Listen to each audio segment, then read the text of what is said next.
Kozhikode കൊയിലാണ്ടിയിൽ metre റീഡിങ്ങിനെത്തിയ KSEB ജീവനക്കാരനായ അഭിലാഷിന് വളർത്തുനായയുടെ കടിയേറ്റു എന്ന ഒരു വാർത്തയാണ് നമ്മൾ ആ ദൃശ്യങ്ങളിൽ കണ്ടതാണ്. വയറിനുൾപ്പെടെ കടിയേറ്റിരുന്നു അദ്ദേഹത്തിന്. വിശദാംശങ്ങളുമായി അനീഷ് ദേവസിയാണ് കോഴിക്കോട് നിന്ന് ചേരുന്നത്. അനീഷ്, ഈ വളർത്തുനായയുടെ കടിയാണല്ലോ ഏറ്റത്. സാധാരണഗതിയിൽ നമ്മൾ വീട്ടിൽ വളർത്തുന്ന നായയെ ഒരു സമയമൊക്കെ അഴിച്ചുവിട്ട് കഴിഞ്ഞ് കെട്ടിയിടാറുണ്ട്. അപ്പോൾ ഇവിടെ എന്താണ് സംഭവിച്ചത്? അദ്ദേഹത്തിന്റെ വയറിലുൾപ്പെടെ കടിയേറ്റിട്ടുണ്ടല്ലോ. കൃഷ്ണ, ഇന്ന് ഉച്ചയ്ക്ക് 12 മണിയോടെയാണ് ഈ കൊയിലാണ്ടിയിൽ മീറ്റർ റീഡിങ്ങിനെത്തിയ KSEB ജീവനക്കാരനെ വളർത്തുനായയുടെ ഒരു ആക്രമണം ഉണ്ടാകുന്നത്. ഈ KSEB കൊയിലാണ്ട് നോർത്ത് സെക്ഷനിലെ ജീവനക്കാരനായ അഭിലാഷിനാണ് ഈ പരിക്കേറ്റിരിക്കുന്നത്.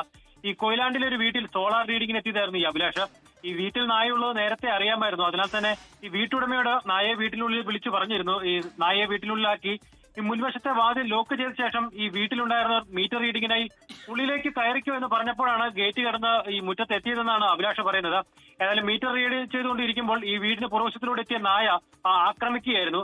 ഈ കൈക്കും വയറിനും കാലിനുമാണ് അഭിലാഷിന് പരിക്കേറ്റിരിക്കുന്നത്. ഈ പരിക്കേറ്റ അഭിലാഷിനെ ഇപ്പോൾ കൊയിലാണ്ടി താലൂക്ക് ആശുപത്രിയിൽ പ്രവേശിപ്പിച്ചിരിക്കുകയാണ്. ക്രിസ്റ്റീന. ശരി, അനീഷ് ദേവസ്യ തുടരുക. അനീഷാണ് ആ വാർത്തയുടെ വിശദാംശങ്ങളുമായി ചേർന്നത്. ഈ KSEB ജീവനക്കാരനാണെങ്കിലും വളർത്തുനായയാണെങ്കിലും രണ്ടുപേരും അവരുടേതായിട്ടുള്ള കർത്തവ്യം ചെയ്തു. പക്ഷേ ഇവിടെ KSEB ജീവനക്കാരന് പരിക്കേൽക്കുകയാണ് ഉണ്ടായത്. അദ്ദേഹത്തിന് കൈക്കും വയറിനും ഒക്കെ പരിക്കേറ്റിട്ടുണ്ട്.